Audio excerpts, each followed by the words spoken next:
가정의 달입니다. 가정을 만드신 분은 하나님이십니다. 하나님은 삼위 하나님께서 나누시는 그 기쁨이 가정에 충만하기를 원하십니다. 예수 믿는 가정은 예수님 때문에 좀 다른 예수 믿지 않는 가정과 다른 모습이 있어야 됩니다.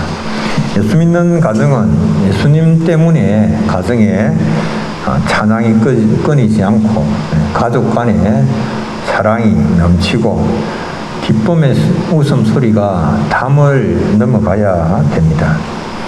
여러분들 오늘 우리의 가정, 여러분들의 가정 어떻습니까?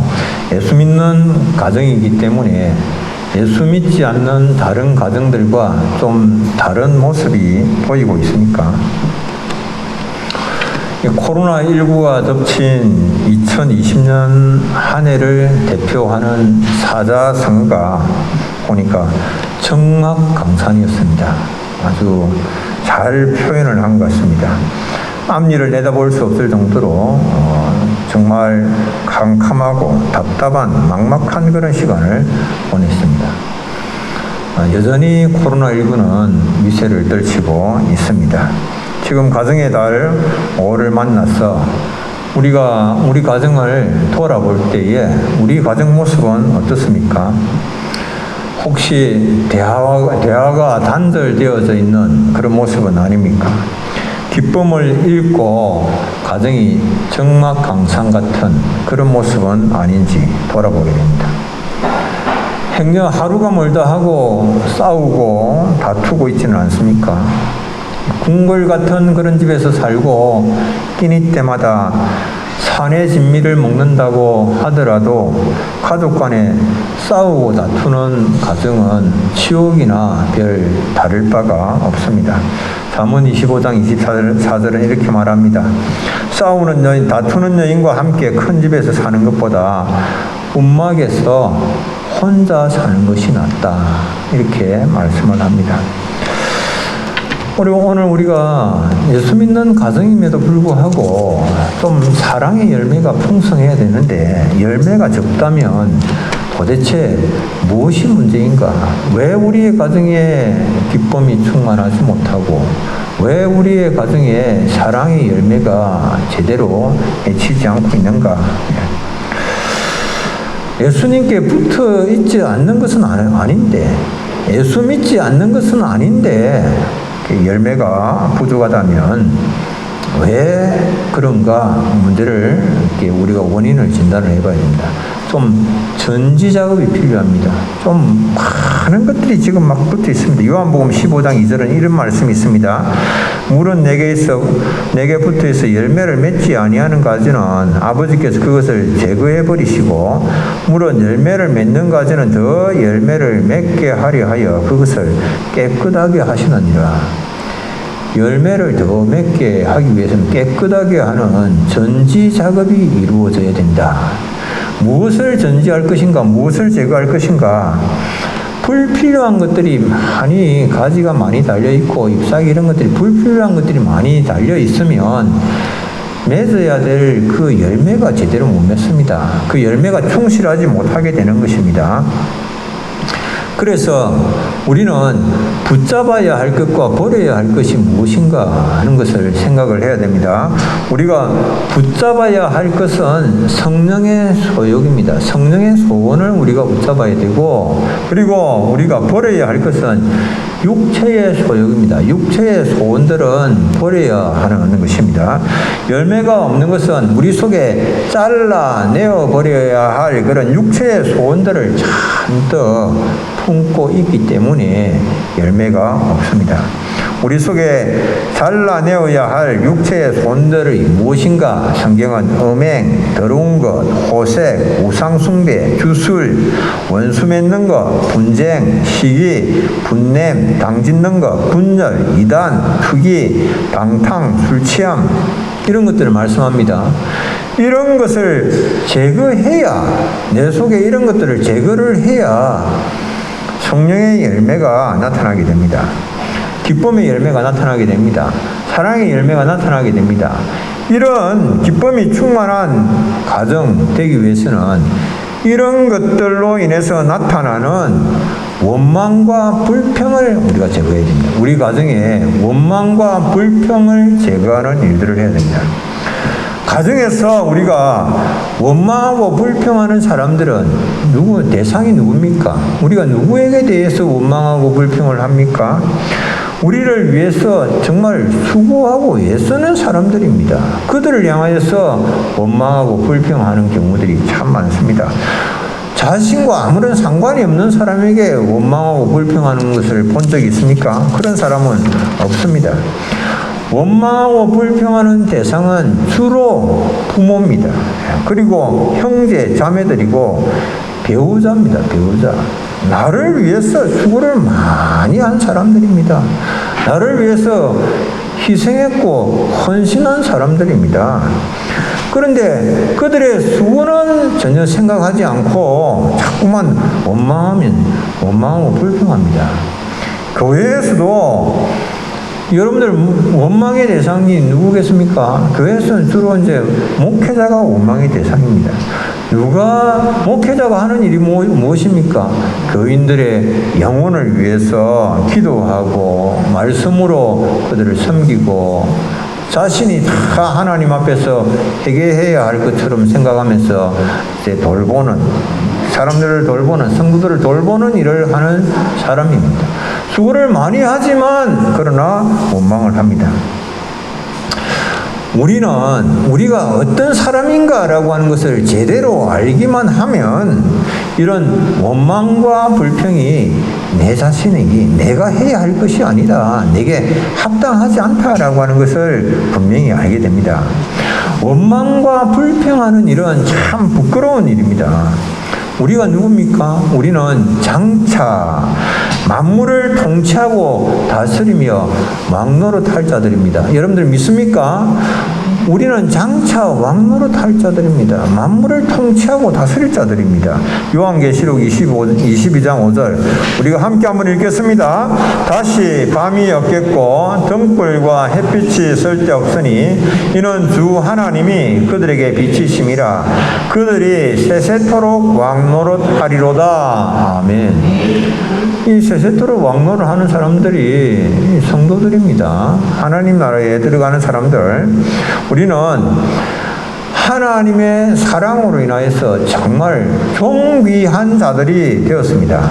그런데 하나님께로부터 받은 이 말할 수 없는 은혜를 망각한 채 원망과 불평 가운데 살아가는 것은, 여러분들 생각을 해보십시오. 만물을 통치하고 다스릴 왕이 원망과 불평하고 있다. 이게 말이나 되겠습니까? 이게 마땅치 못한 그런 일입니다. 왜 원망과 불평이 우리 속에서 일어나는가? 제가 원망이라고 하는 이 단어를 이렇게 보니까 이 기원이 속이 좁은 것을 뜻하는 그런 단어에서 나타나는 거예요. 우리의 마음이 좁아졌기 때문에 원망이 나오는 거예요. 우리가 하나님께 예수 그리스도에게 붙어 있고 모든 것이 하나님의 장중에 있고 하나님이 섭리하시고 하나님이 우리를 선하게 인도하신다라고 하는 그것을 믿음으로 바라보면서 마음을 넓히면 원망하고 불평할 일이 없는 것이죠. 불신앙 가운데서 나오는 것이요. 주님을 깊이 신뢰하고 있으면 주님께서 우리를 위하여서 가장 좋은 길로 우리를 인도하실 텐데 우리가 원망하고 불평할 일이 없는 것이죠. 비록 상황이 좋지 않은 그런 가운데 내가 처하여 있다 할지라도 예수 그리스도를 바라보고 나아가면 원망, 불평 이건 넉넉하게 극복을 할 수가 있는 겁니다. 예수님 여러분들 한번 생각해 보십시오. 내 속에 원망과 불평이 일어나면 예수님 아무런 죄가 없으신 분이 나의 모든 죄를 다 담당하시고 십자가의 길, 골고다의 길, 그 고난의 길을 가실 때에 한 번이라도 원망하신 적이 있으십니까? 불평하신 적이 있으십니까? 말없이 순종으로, 온전한 순종으로 그 골고다의 길을 걸어가셨지 않습니까? 주님의 그 희생과 순종을 기억을 하면서 우리가 우리의 삶 속에서 막 일어나는 원망, 불평, 이거 몰아내야 됩니다. 불평과 원망은 이거는 정말 우리를 그 누구도 우리를 제대로 건강하게 만들 수 있는 그런 게 아닙니다. 불평과 원망은 어떤 의미에서 배은망덕한 그런 일입니다. 영국 에딘버러에 봅이라고 하는 개가 있었습니다. 봅이. 개입니다. 그런데 이 개가 평소에 자기를 아끼고 사랑해주던 주인이 이제 죽었는데요. 이게 주인이 죽어서 땅에 무덤에 묻히니까 무려 14년 동안이나 주인을 떠나지 않고 주인의 묘비를 지켰습니다.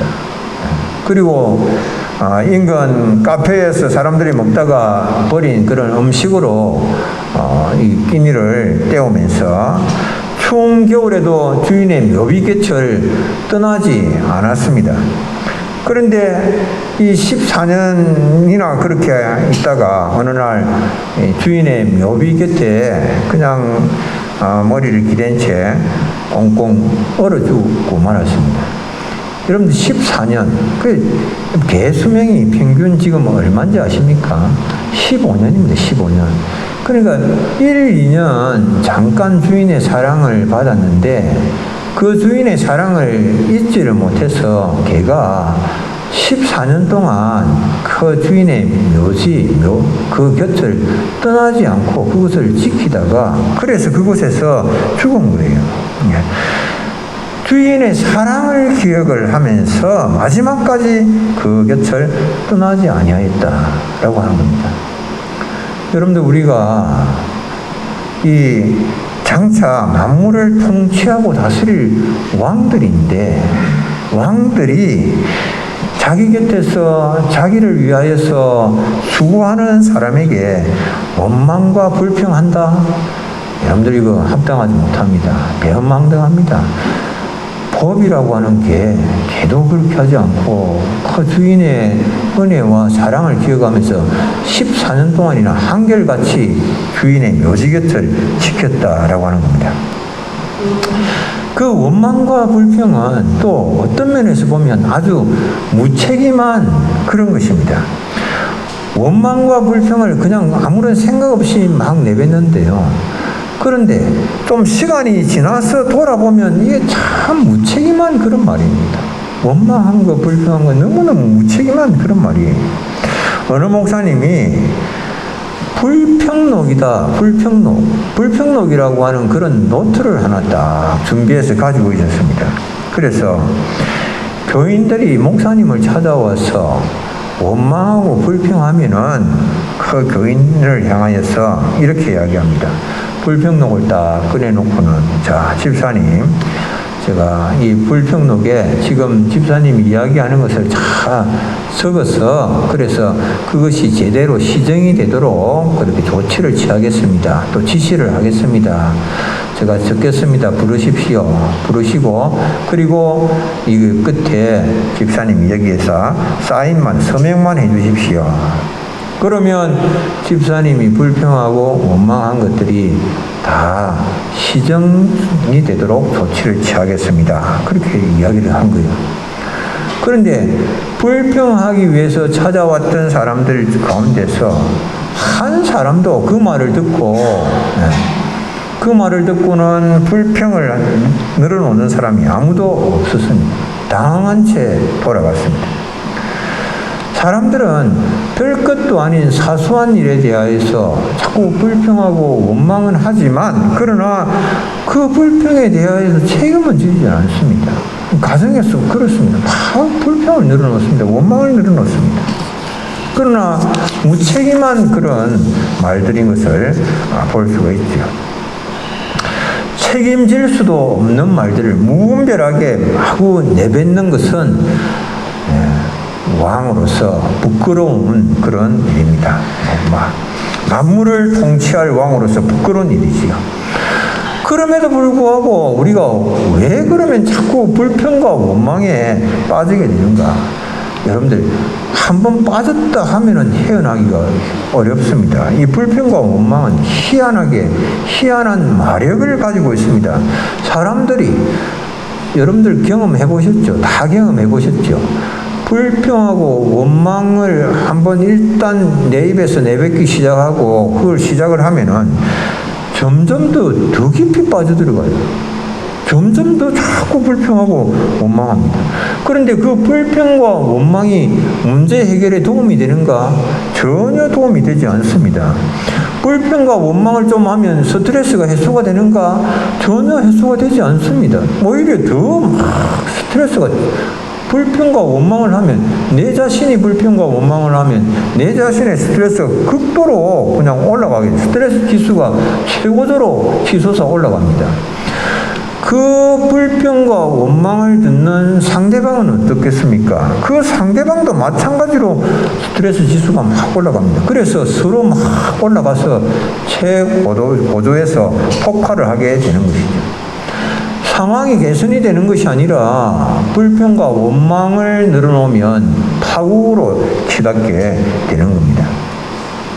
불평과 원망을 늘어놓으면 점점 더 절망 속으로 빠져들어갈 뿐이죠. 그런데 우리는 이러한 원망, 불평을 우리 가정에서부터 제거를 해야 됩니다. 우리 교회에서 이런 원망, 불평을 제거를 해야 됩니다.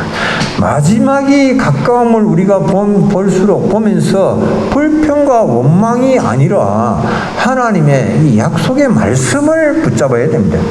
야고보서 5장 8절로 9절 우리 함께 한번 읽습니다. 너희도 길이 참고 마음을 굳건하게 하라. 주의 강림이 가까우니라. 형제들아 서로 원망하지 말라. 그리하여야 심판을 멸하리라. 보라 심판주가 문 밖에 서 계시니라. 아멘. 모든 것이 하나님의 장중에 있습니다. 불평과 원망 늘어놓지 마시고 하나님 다 아십니다. 하나님이 하십니다. 그 모든 상황 하나님께서 얼마든지 개선하실 수가 있습니다. 우리가 믿음으로 주님의 약속의 말씀 붙잡고 이 종말 마지막 때를 살아가는 성도답게 또 찬송으로 또 감사로 하나님께 영광 돌리시는 우리 사랑하는 교우님들 되시기를 바랍니다. 두 번째로 우리는 서로 사랑해야 됩니다. 가정이 기쁨으로 충만해지기 위해서는 주님의 계명을 잘 지켜야 되는데 그 주님의 계명은 뭐냐? 그건 서로 사랑하는 것입니다. 가족이 연합하고 그리고 사랑하면 가정의 기쁨이 충만하게 됩니다. 교인들이 교회에서 서로 사랑하면 교회 생활에 기쁨이 충만하게 되고 신앙생활이 행복해집니다. 11절 말씀 내가 이것을 너희에게 이르면 내 기쁨이 너희 안에 있어 너희 기쁨을 충만하게 하려 함이라. 우리 기쁨을 충만하게 하기 위해서 예수님께서 이 말씀을 하시는 것입니다. 예수님의 계명을 지키면 이 하나님의 사랑을 받게 되는데 그 계명이라고 하는 것이 서로 사랑하는 것이다. 예수님 말씀하십니다. 하나님의 계명은 딱 한 가지로 하면 기독교의 가장 핵심 진리 단 한 가지로 딱 한 단어로 요약하라. 뭡니까? 그게 사랑입니다. 사랑. 변치 않는 진리입니다. 하나님께서 우리에게 주신 세 계명이 뭘까요? 그걸 서로 사랑하는 겁니다. 요한복음 13장 34절 세 계명을 너희에게 주노니 서로 사랑하라. 내가 너희를 사랑한 것 같이 너희도 서로 사랑하라. 세 계명 서로 사랑하는 겁니다. 그러면 처음부터 있었던 옛 계명은 또 뭐냐? 새 계명이 있으면 옛 계명도 있을 거 아닌가? 그럼 처음부터 있었던 옛 계명은 뭔가? 처음부터 있었던 것은 또 무엇입니까? 그것도 역시 사랑입니다. 그것도 서로 사랑하는 겁니다. 요한이서 1장 5절 구주여 내가 이제는 내게 구하노니 서로 사랑하자. 이는 새 계명같이 내게 쓰는 것이 아니에요. 처음부터 우리가 가진 것이라. 처음부터 우리가 가진 것도 뭡니까? 서로 사랑하는 거예요. 서로 사랑하는 것이 이 율법이요. 율법의 완성입니다. 서로 사랑하는 사랑하는 것이 이 하나님께서 우리에게 주시는 계명이요 서로 사랑하는 것이 모든 율법을 완성하는 것입니다. 사랑하면 모든 율법을 성취를 하게 됩니다. 사랑하면 모든 율법을 다 이루게 되는 겁니다. 지키기 힘든 것도 서로 사랑하면 적극적으로 지키려고 힘쓰고 그것이 다 이루어지는 겁니다. 로마서 13장 8절로 10절 피차 사랑의 빛 외에는 아무에게든지 아무 빛도 지지 말라. 남을 사랑하는 자는 율법을 다 이루었느니라. 간음하지 말라, 살인하지 말라, 도둑질하지 말라, 탐내지 말라 한 것과 그 외에 다른 계명이 있을지라도 내 이웃을 내 자신과 같이 사랑하라 하신 그 말씀 가운데 다 들었느니라. 사랑은 이웃에게 악을 행하지 아니하나니 그러므로 사랑은 율법의 무엇이니라? 완성이니라. 율법의 완성입니다. 사랑은.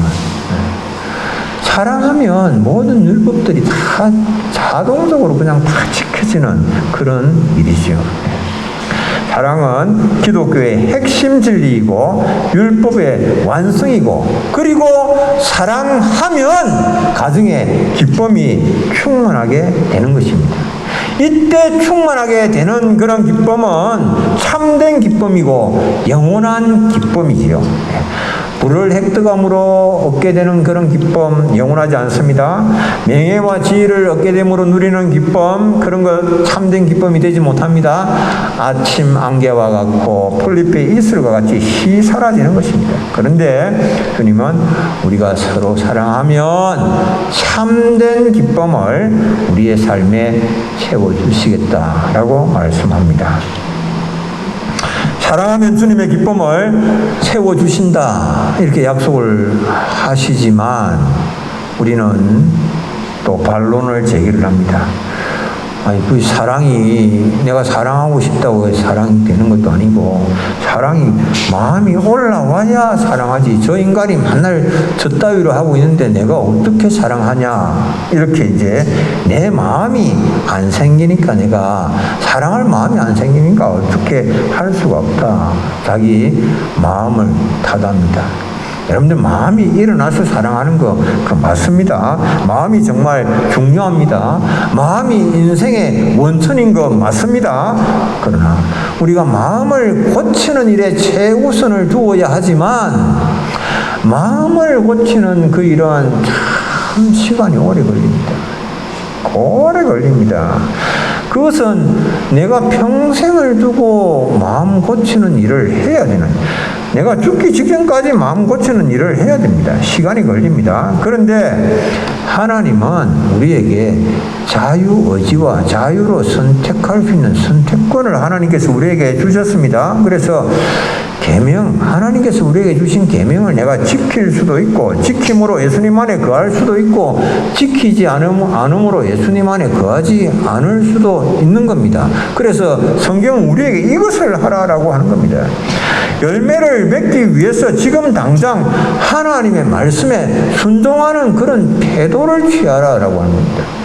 마음을 고치고 마음을 바꾸는 것은 평생을 두고 해야 하는 일이지만 태도를 고치고 태도를 바꾸는 것은 지금 당장 내가 자유의지로 결단하고 행할 수 있는 일이다라고 하는 것이죠. 지금 당장.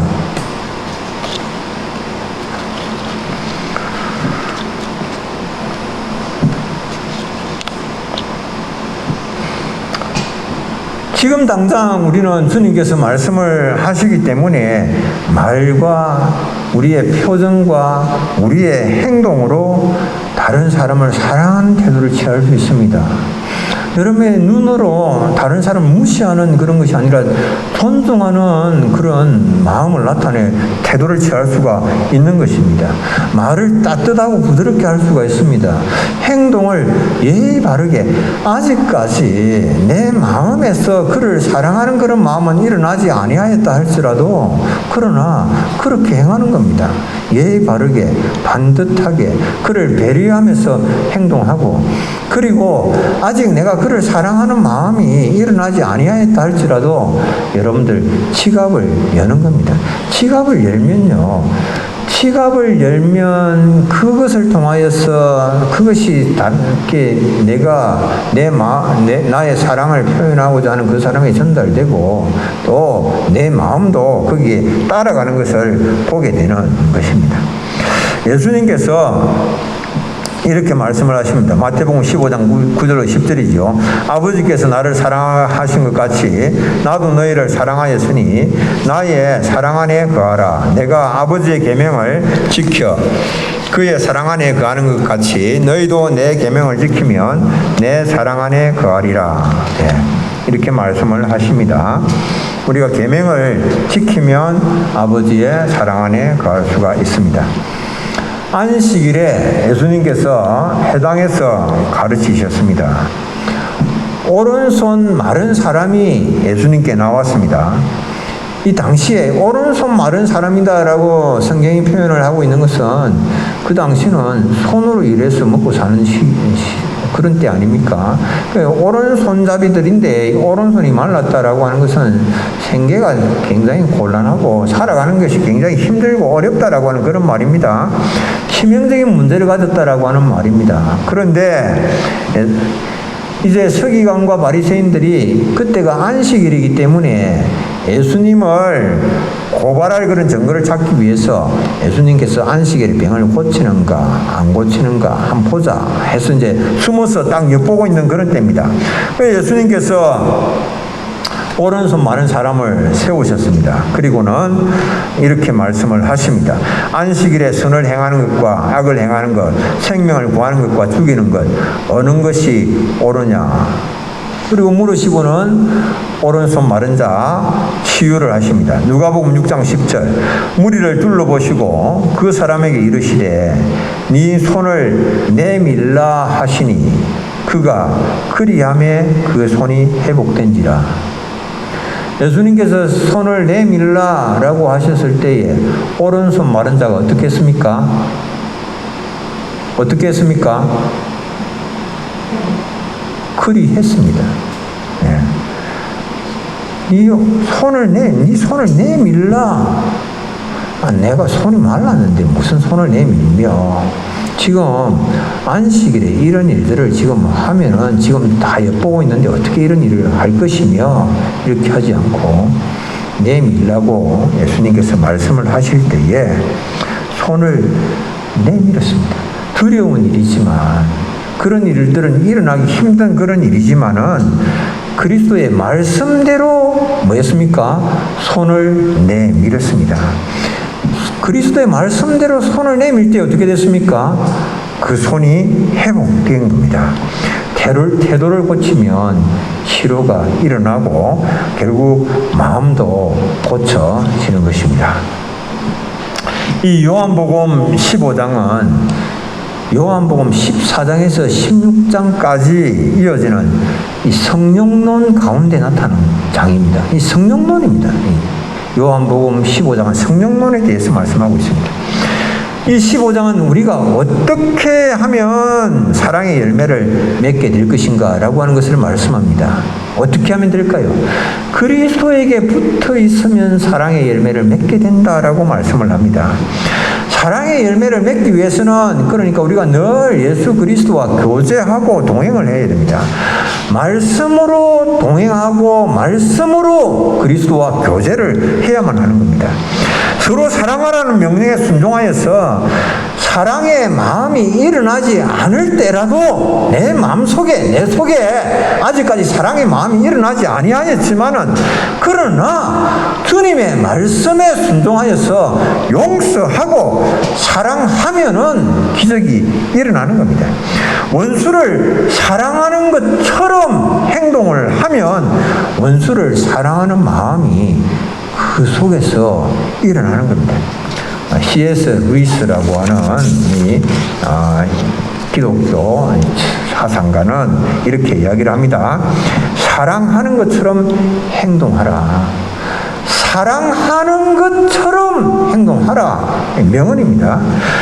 사랑할 마음이 없어도 예수님의 명령에 순종해서 그렇게 사랑하는 것처럼 행동하다 보면, 노력하다 보면 사랑하는 마음까지 일어나게 된다라고 하는 겁니다. 행동하다 보면 그 마음이 일어나게 되는 겁니다. 태도를 바꾸면 마음에도 변화가 일어나는 겁니다. 내 부모를 공경하라. 공경할 마음이 일어나지 않는데, 그런데 공경하는 것처럼 행동하면, 말씀에 순종하여서 하면 공경할 마음이 생기는 겁니다. 말을 아름답게 하고 행동을 친절하게 하고 지갑을 열면 그 마음이 그 속에서 일어나게 되는 일입니다. 내 마음으로 사랑하기 힘든 사람을 내가 말씀에 순종하여서 사랑하고자 할 때에 주님께서 내게 주시는 은혜와 축복이 있습니다. 한 임금이 신하를 불렀어요. 좀 이상한 명령을 내렸습니다. 이제 우물에 가서 물을 기르다가 이 밑 빠진 독에다가 물을 채우라고 그렇게 명령을 내린 거예요. 그 명령을 듣고는 신하가 정말 충성스러운 신하이기 때문에 밤낮으로 물을 길어 날랐습니다. 밤낮으로 우물에서 물을 길어 날랐는데, 이게 뭐 아무리 그냥 물을 길어 날라도 밑 빠진 독이 채워지지는 않습니다. 그런데 마침내 온물이 바닥에 나버리고 말았습니다. 그럼 더 이상 물도 채울 수가 없는데, 그런데 보니까 온물 바닥에 뭔가 번쩍거리는 것이 보였습니다. 뭔고 해서 보니까 엄청나게 큰 금덩어리가 들었습니다. 신하가 임금님에게 와서 무릎을 딱 꿇었습니다. 임금님, 용서해 주십시오. 제가 임금님이 명령하신 대로 독에다가 물을 채우는 일을 하지는 못했습니다. 그러나 이 우물 바닥에서 이 큰 금덩이를 건졌습니다. 임금님이 말합니다. 밑 빠진 독에다가 물을 채우는 수고를 한다고 고생을 많이 했구려. 그대는 참으로 충성스러운 사람이요. 이 금덩이는 그렇게 순종하는 신하를 위해서 준비된 것이로, 그렇게 이야기를 했습니다. 여러분들, 우리 주님께서 어떤 분이십니까? 주님께서 우리가 정말 사랑하기 힘든 사람을 사랑하기 위해서 내가 막 감정이 막 지나고 힘쓰고 애쓰는 그런 가운데 내 시간들을 다 막 이렇게 소비를 하게 되고, 내 모든 물질들을 또 소비를 하게 되고, 그래서 내 자원들이 다 고갈되는 그런 때에 그대로 그냥 버려두시는 그런 분이시겠습니까? 주님께서 더 풍성하게 우리에게 채워주신다라고 하는 겁니다. 자신을 희생을 하면서 서로 사랑함으로 예수 그리스도의 기쁨이 충만한 기쁨을 누리고 우리의 인격과 우리의 생활에 놀라운 변화를 경험하는 5월 가정의 달이 되시길 바랍니다. 우리 함께 기도하겠습니다. 하나님 아버지, 은혜에 감사합니다. 5월 가정의 달을 저희들이 보내고 있습니다. 행복한 가정을 이루고 싶습니다. 경건한 가정을 이루고 싶습니다. 하나님 아버지, 이런 소원을 우리에게 주셨는데 이제는 우리가 참으로 주님 주신 이 마음 가지고 하나님 우리에게 또 명하시는 계명을 꼭 붙잡고 서로를 사랑함으로 말미암아서 기쁨이 넘치는 가정 이루어가게 하옵소서. 원망과 불평을 저희들의 입에서 제거해 주시고 지속적으로 서로 주님의 사랑으로 사랑하는 가운데에 충만한 기쁨을 누리며 하나님께 영광 돌리는 우리 모든 성도들의 가정 되게 하여 주옵소서. 예수님 이름으로 기도드립니다. 아멘.